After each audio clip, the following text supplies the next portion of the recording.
Microsoft had a hit on its hands starting with the Surface Pro 3, followed by the more successful Surface Pro 4, and they followed that up with the Surface Book. But they wanted to enter into the mainstream laptop realm. That's where this comes in. Hi, my name's Andrew, and this is the AMDtech review of the Microsoft Surface laptop. The Microsoft Surface laptop starts at $999. That's the entry level that only gets you 4 GB of RAM and only 128 GB of SSD storage. The price of my unit is $1299, and what you get for that price is 8 GB of RAM and 256 gigs of SSD storage. It's powered by the Intel Core i5-7200U Kaby Lake processor. It also is running a new variant of Windows called Windows 10s. We'll talk more about that later in this review. It comes in 4 unique colors: platinum, graphite gold, cobalt blue, and burgundy.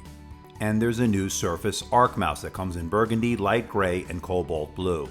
But the star of this show has to be its 13.5-inch touch display. It's the Pixel Sense display with a resolution of 2256 by 1504. That comes out to about 201 pixels per inch. And it has a 3:2 aspect ratio. Now it does get bright at 361 nits, and it also has good color accuracy at 135% sRGB. The Surface laptop has a lower resolution display than the Surface Book, which has a 3000 by 2000 resolution. But nonetheless, this is still an excellent, premium, crisp, sharp display that really is outstanding. And yes, since this is a Surface, it supports this, the Surface Pen. But to be honest, I really won't do much note-taking or artwork with this pen on the laptop. It doesn't detach like the Surface Book, and it's not a tablet. So I would just use it for here and there to take a note down, to jot down a number when I'm in a pinch. But as a value-on-add proposition, it's nice to know that it's there. It's certainly not a necessity. Another unique aspect of the Surface laptop is the fact that it has the Alcantara fabric material by the keyboard. And it was a little bit surprising at first. It almost feels like a suede, and it feels really good actually. It's pretty comfortable to type on, and I'm not sure how well it will hold up over time in terms of durability, whether or not it'll get stained by any kind of foreign objects, but the fact of the matter is, it does feel nice and it looks really nice. And speaking of the keyboard, it feels really solid. There's very little flex on it, and it does have good key travel at 1.4 millimeters. It was comfortable to type on for extended periods of time. I like the fact that it has island-style, chiclet-style keys that are nicely spaced out. And I'm really glad to see that they put dedicated brightness up and down keys on the keyboard finally, something missing in previous Surface iterations.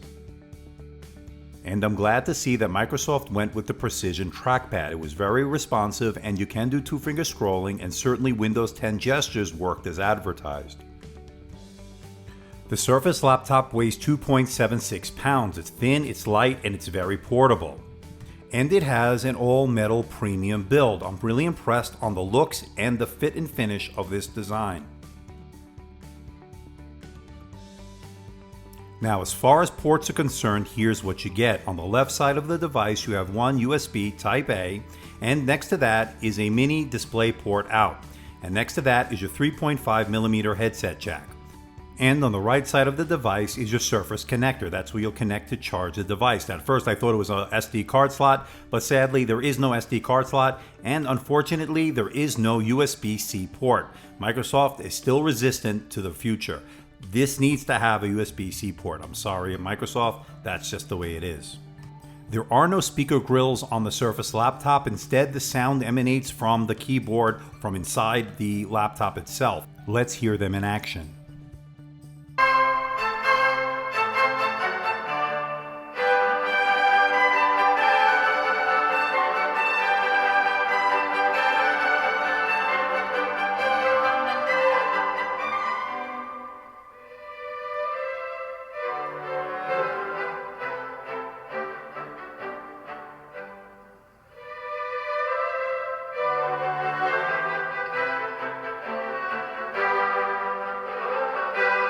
I really like the sound of this device. I like the fact that there was bass, volume was good, the mid sounded great, everything really sounded good on this device. That's why I'm going to give it a thumbs up in terms of sound. Now the webcam on the Surface laptop, like the Surface Book and the Surface Pro 4 and new Surface Pro, all support the Windows Hello login, and I really like it. It works really well on this laptop. Microsoft has really improved the Windows Hello experience. Login is almost instantaneous with this laptop. I'm really impressed. So this is the webcam on the Surface laptop, and it's not bad. It's pretty good quality. I wouldn't say it's the best I've ever seen. It's definitely better than the 12-inch MacBook that I recently reviewed. That was pathetic, and especially at that price point. And at this price point, I expect a high-definition HD webcam, and this, I think, delivers it for the most part. This is what it sounds like when you're on a Skype conversation and you're typing. So this has been the Surface laptop's webcam. And as I stated earlier, this runs Windows 10 S. Now, it's a very locked down system, and it doesn't allow you to download any other apps other than the ones from the Windows Store. Now, I find that very limiting, and I find that this may not be right for most people. Most people want to run Chrome. Most people want to run certain apps that are not available in the Windows Store.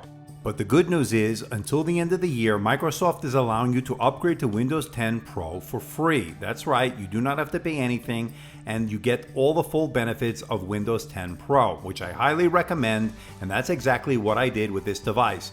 And after the new year, you'll have to pay $50 for that upgrade. So I highly recommend upgrading now. Now, as far as performance is concerned, here's how it did. On the multi-core score of the Geekbench 4 test, it did a 7306. And its built-in graphics did 19,437. All very good Kaby Lake scores from this machine. And it has a 256GB Toshiba SSD drive, of which 213 gigabytes are available to the user. Now, I was disappointed by the write speeds on this SSD drive. Very disappointing, especially at this price point. And consider that on the 12-inch MacBook that I just reviewed, I was getting over 1,000 on read and writes each. This doesn't even come close. And it has Bluetooth 4.0 along with dual band wireless AC. Wireless worked well with no issues on that front. On any ultra portable, I'm looking for all-day battery life, and that's what I was looking for on the Surface laptop. And I'm happy to report on the AMDtech endurance test with screen brightness at around 40%, I got about 9.5 hours on YouTube, Netflix, light Photoshop, some light gaming, and some web browsing under the Edge browser. That figure will drop to about 6 to 7 hours if you're going to do full-on gaming and more high-intensive tests such as video editing and heavy Photoshop. But of course, it all depends on the task at hand, so everybody's mileage may vary, so please bear that in mind. Now, the laptop does run cool, and I barely noticed a fan. In fact, at one point I wasn't even sure if it had a fan, as it never really kicked on. But there is a fan, and it rarely comes on, so this really stays pretty cool. So, at the end of the day, can I recommend the Surface laptop? Is it worth your hard-earned money? And the answer is yes, it is. Although there are a few flaws that I need to point out. First, let's talk about what I like. I like its sharp, bright display with a high resolution and really good viewing angles and really good color accuracy. I like its solid performance from its Kaby Lake processor. I like its outstanding build and design with that Alcantara fabric on the keyboard. And I also like the fact that it gets really good battery life, all-day battery life in fact. And I also like the fact that it runs cool, and I barely noticed a fan when it did run. And I also like the fact that it has a really good typing experience with the keyboard, and the touchpad work flawlessly. But as with any device, there are going to be things that need improvement. Here's what I don't like about the Surface laptop. First, I don't like the fact that they decided not to have a USB-C port on this device. I've said it many times before, and I'll say it again. This is 2017. USB-C has got to be the standard. Other manufacturers are doing it.